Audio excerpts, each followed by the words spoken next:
Sveiki, su jumis Julija. Tai mačiau, paskutinį video sulaukė didesnio dėmesio, tai kam įdomu, galiu papasakoti apie savo kasdienį rutiną su hortenzijomis, kaip matote. Kadangi neturiu specialios patalpos, tai ir šiemet tai yra tiesiog pirmą kartą pradėjau aš eksperimentuoti su hortenzijų dauginimu. Tai va taip viskas yra ant virtuvės stalo ir ant palangės, va čia va viskas, matot, kibiriukai irgi, nes čia taip va apšvietimas irgi yra dirbtinis. Tai noriu papasakoti, kaip, tarkim, dabar aš jau turiu tokių va daigelių susodintų, tai kas ryt atidarau, būtinai turiu tokį iš... Kažkada taip pirkau augalams purkšti, bet čia tiesiog įpiltas jau paprastas vanduo, tai visą laiką taip vat apipurškiu, kad būtų drėgmės augalam. Kažkiek tai pravedinu ir pasižiūriu, kokiagi situacija. Tai, matau, pasižiūrėkit, purškiau ir, kaip ir minėjau, eksperimentuoju ir bandau suprasti, ką mėgsta, ko daryt, ko nedaryt. Tai čia, matot, atlikti gražiai augo, o vienas jau visiškai nukrytęs. Tai jau praktiškai dar galima pabandyti gal į žemę įmest, bet jau mažai tikėtina, kad iš jo kažkas gausis. Tuomet, irgi pasižiūrėkit, tokia pati situacija, buvo daug gražus, lygtai jau išdegė man čia 2 šakelės, bet viena nukrito. Aš spėju, kad aš čia nuo per didelės drėgmės perlaiščiau ir va taip jie pradeda pūti. Visi kiti kol kas laikosi. Tai va ir kiekvieną taip pasižiūriu, apšiūriu. Jeigu kas supūvo išmetu, o supūna daug. Čia, žinokit, nėra taip, kad jie čia visi gražiai auga, čia ir pakeistų jau vazonėlių yra, tiesiog jeigu kažkokia visa šakelė, man irgi supūna, arba išdžiūsta, tai tiesiog jam pakeičiu kitą. Tai, čia, tarkim, viršūnėlė irgi kažkas jai buvo, bet spėjau aš ją, čia nesifokusuojam, šitą viršūnėlę, aš ją dalinai pašalinu, nes jau pradėjo būti, ir čia, gal iš čia, gal išleis naujus lapukus. Tai va taip, turiu aš čia dar kitą indelį, irgi ta pati situacija. Atidarau, pasižiūriu, kaip sekasi mano hortenzijom, ar yra gyvų, ar yra jau tokių, su kuriuom reikia atsisveikinti. Čia tai kol kas situacija atrodo neblogai, bet žinokit, kitą rytą gali situacija ir liūdniau atrodyti.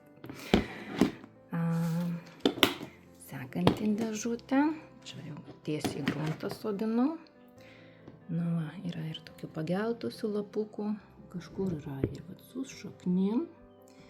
Irgi tokių viršūnėlių, kurios kabinasi į gyvenimą. Tai čia taip irgi, tarkim, pasižiūrėsim, ar norės jinai augti, ar nenorės. Irgi viršūnėlė. Ir, kaip rodžiau vakar,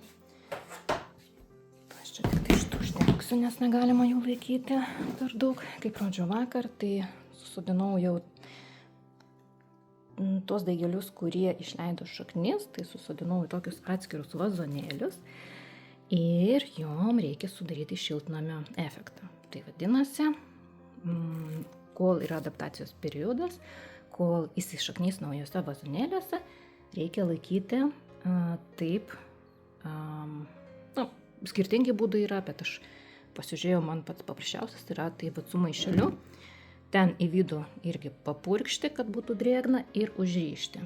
Ir tada praktiškai neliesti, jeigu matosi, kad yra šito kondensato. Taip, kas ant palangės, mano Lima padėjėjas. Ir jau irgi pamerktos naujos šakelės. Savo karjerą, grumai sakyti, galima, tai pradėjau gruodžio mėnesį aš su tom šakelėm eksperimentuoti, bet labai buvo mažai šviesos ir labai sunkiai sekėsi jas išlaikyti. prasme, kad augtų ir tie pumpuriukai, kad vėliau ir lapukai atsirastų. Tai vat čia, kur rodžio konteineriuose, tai čia vat nuo gruodžio mėnesio viskas. O čia jau yra irgi maišeliuose va tie vazonėliai ir naujos šakelės. Tai ką reikia padaryti, šakeles pamerkti į vandenį. Dar rekomenduojama įdėti tokią kaip hakura nišikį, jeigu turite irgi krūmą, kuris išleidžia šaknis ir tos šaknis kaip yra natūralus stimuliatorius, kad irgi hortenzijų šakelės išleistų savo šaknis greičiau.